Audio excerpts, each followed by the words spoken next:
Hi everyone and welcome to my channel. I'm Richard D and I write all kinds of speculative fiction. This is where I read samples of my work and pieces of short fiction that feature in various places on the internet. If you enjoy listening, please subscribe to nudge the algorithm and help my reach to grow. Hit the bell to get notified when I post a new story. Today I'm reading my response to a prompt from my local writers group, the Exeter Authors Association. It's a sort of Christmas ghost story, which I've called the Chapel of St Ignatius. Here's the prompt.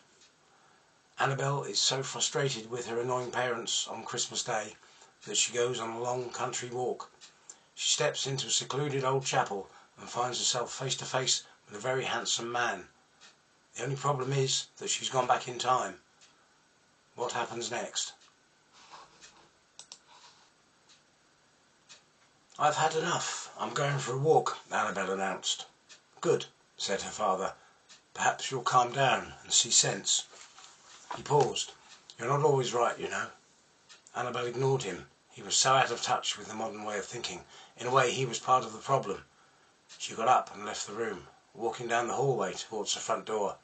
Her mother, who must have heard the argument, came out of the kitchen behind her.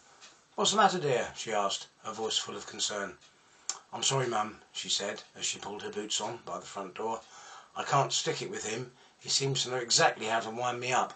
I don't want to spoil Christmas, but I won't stop having my own opinions."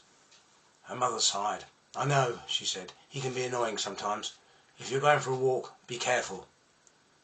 Anabelle fastened her coat, wrapped a scarf around her neck and opened the door. Stepping out into a cold, clear afternoon, she trudged down the ancient lane, along the path that led through the bent and stunted trees that resisted all the winter gales. She had grown up here and knew the place like the back of her hand.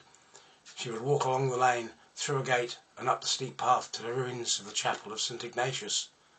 Perched on the cliffs, it had a commanding view of the English Channel. Being there always made her feel better. She walked automatically, her head filled with angry thoughts about how her Christmas Day had been spoiled. Her father was so old-fashioned, he had no time for her views. She was so absorbed in the dissection of his words that she failed to notice the temperature dropping. Tendrils of mist started to form around her feet, deepening as she walked on, until suddenly she realised that she could barely see more than a couple of feet in front of her. Still, she wasn't worried. She hadn't left the lane. All she had to do was turn around and she would be safe. "I'd better go home," she thought, and set off again. She stumbled. That was strange. The ground had changed under her feet. A rutted, muddy track had replaced the hard-packed stone of the path. Realising that she was lost, she felt a stirring of panic. She turned around and fell, banging her head on the ground. When she stood, it seemed to be a lot darker. Had she been unconscious? How long?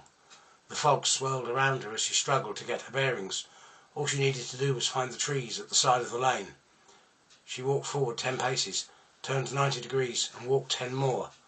After she had done this several times, she realised that she couldn't be in the narrow lane anymore. There should be trees on either side of her, but she couldn't find any of them.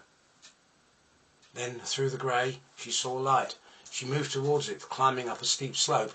This was more familiar. The gate must have been opened. She would shortly reach the ruins and know exactly where she was. There was a forest of gravestones looming up through the murk. She banged her knees on one before she found a path between them. Then a building suddenly appeared in front of her. She realised it was a church, but where was she? There should be nothing here except the lane and the path to the ruins.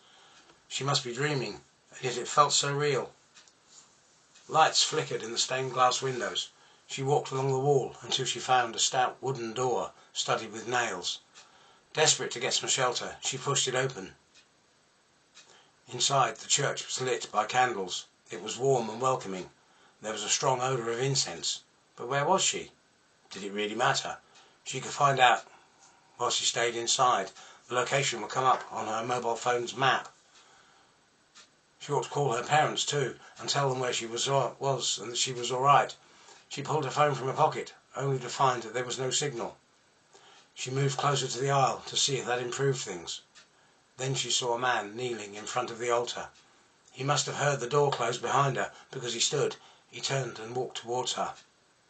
He was, thought Anabelle, the most handsome person she had ever seen. His face was lean and hawk-like, with piercing blue eyes and dark hair, oiled and brushed back, leaving a high forehead. He was dressed in a long black coat with closely spaced buttons, open from the waist. As he walked towards her, she saw black gaiters and brass-buckled shoes. His footsteps made no sound as he seemed to glide over the flagstones. As he stood in front of her, he held out his right hand. A ruby in a gold ring sparkled in the candlelight. "Season's tidings," he said, "and well met, just when I thought I would spend this Yuletide alone." "Where am I?" Anabelle asked.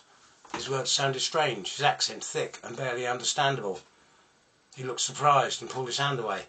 "This is the Chapel of St Ignatius," he said. He bowed. "I am Father Duncaris, at your service." Anabelle could hardly speak. "But St Ignatius is a ruin," she finally said. The priest smiled. He waved his arms around him. The ruby sparkled again.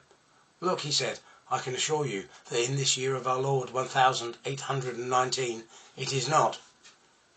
The man was clearly deranged, thought Anabelle. Wherever she was, it was not in a place that didn't exist, or in a time so long ago. This had to be a dream.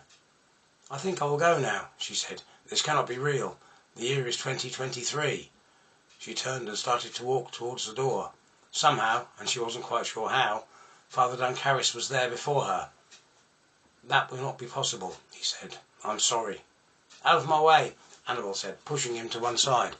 She grabbed at the door handle. As she opened it, she was surprised to see that, instead of a fog-shrouded hilltop, there was a stone arch with a flight of steps leading downwards. It was lit by flickering flames, torches hung in metal brackets on the stone walls. It made no sense to her. Had she gone to the wrong door?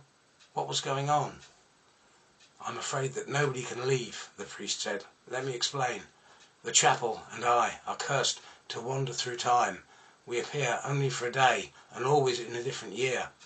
Anyone who comes inside is destined to remain here. We have a room downstairs for you all. I'm afraid that your world is now far behind us." "This is a dream," Anabelle said. "I'm still asleep from where I fell over in the fog. That's where I really am, in the lane. I'm not really here. You're not really here." "If you choose to believe that," the priest said. His tone was dismissive. It was as if he had heard it so many times before. "Then that is your choice. In that case, it will not harm you to go down the step and speak with your new companions." He turned away and walked back to the altar, kneeling again in prayer. Anabelle faced the step. Fear gripped her. She couldn't understand why she did not wake up. There was nothing for it. She took a tentative step forward onto the top step.